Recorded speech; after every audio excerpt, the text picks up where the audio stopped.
who had probably broken, worshipped an image of Caesar and cursed Christ, saying, he says, basically what I've ascertained from these informants is the sum and substance of their fault or error, and this is his letter that we have, the sum and substance of the fault of their error has been that they were accustomed to meet on a fixed day before dawn, sing a hymn to Christ responsively as God, and then to bind themselves by oath not to do some crime, and not to commit fraud, theft, adultery, falsify their trust, or refuse to return a trust when called upon to do so. And when this was over, their custom was to depart, to assemble again, and to partake food, but ordinary and innocent food. This is like the agape feast. We will look at that in just a minute. But they had a potluck supper after the morning service. And then after the potluck supper, everybody was sent home except believers, baptized believers. Then they would do the Lord's Supper. Okay, that's how they actually did it at the very beginning. It's interesting that these people that he grilled, that broke under the persecution here, only gave up the fellowship meal. They didn't give up the Lord's Supper. He had no idea they partook the Lord's Supper, but they would. I think probably these were probably not believers or not baptized, and so they didn't know about the Lord's Supper, so they couldn't give it up. And we'll see this. This is an important thing here later.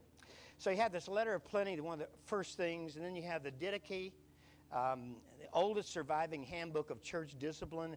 It dates back around 100 A.D. It originated in Syria somewhere. They don't really know where. The full title of the Didache is, that's what the word Didache means, the teaching. It's the teaching of the Lord to the Gentiles through the 12 apostles. The Didache is divided into two parts. The first part has to do with doctrine, teaching, contrasting the way of life with the way of death. And the second part of the Didache, various church practices such as how to pray, how to fast, baptism instruction, the Lord's Supper, church leadership, how to handle traveling prophets. Actually, practical wisdom. Actually, it's a hoot to read. If you ever get a chance to read it, it's really funny. If a prophet comes to your church and he asks for money, he's a false prophet. Get rid of him. If he stays more than 3 days, false prophet. Get rid of him. He's got all these things. It's hilarious. I mean, you read, it's like, what? We could use some of that today, but it's a lot of practical wisdom, if you will, in the Didache, and it's kind of funny. We look back on how they viewed things and how we view them today. But if you get a chance to read it, you should do that sometime. Some of the important people, our text, the textbook, Robert Weber's text on Worship Old and New, he jumps all the way to Justin Martin, and then Needham, he deals with several people that are really, he thinks are really important. So I just mentioned some of the people that he deals with in his book. The reason Weber jumps out, he's staying on track with worship. You know me, I can't stay on track with anything. I got to travel down this rabbit hole, see what's there. But anyway, Needham mentions several people that in this period called the patristic age, or the age of the fathers, the people that followed the apostles, the people that knew some of the apostles. Some of these guys lived in the homes of the apostles and actually walked and talked with these guys. So the next generation, these are the people. It's like, how many people have heard Criswell preach? You see, I've heard Criswell preach. I'm special. You missed it. It was great. It's one of those things. Of course, you're telling me, have you heard this guy? I've never heard of this guy. But anyway, it's certain generations are privileged to be a part of what's going on at that time. So that's what these early church fathers were about. And so I think they're really important.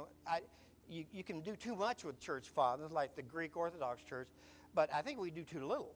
Our church, we don't even know. You mean there's church fathers? I don't believe in those church fathers. But anyway, he mentions several here that I think that are important. The first is Clement of Rome. This may have been the guy that Paul mentions in some of his letters. He lived from AD 35 to 101, actually became the bishop of the church at Rome, actually considered by the Roman Catholic Church as the fourth pope, or fourth bishop of Rome. There's Peter, Linus, Anacletus, and then Clement, this Clement of Rome. he wrote a letter to the Corinthians, and we still have these letters that these guys wrote. He wrote this letter to the Corinthians to settle a dispute because they were replacing their older pastors with younger guys. That sounds familiar. We do that today, don't we?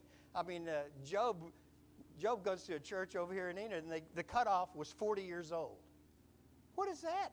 I mean, it's like, yep, you got no sense after 40, and I'm living proof of it. No, that's not true. But anyway, we've always had this problem. They always want this young guy in. So he writes attacking them for this. And his argument's based on the economic subordination of the Son to the Father. So certainly it's the Father, preeminent, the Lord does that. Anyway, so Clement of Rome, important guy. Ignatius of Antioch, AD 35 to 110, bishop of the Church of Antioch. Antioch, remember the vital Christian missionary sending church there, sending out Paul and Barnabas and Silas, and just a wonderful church. And this guy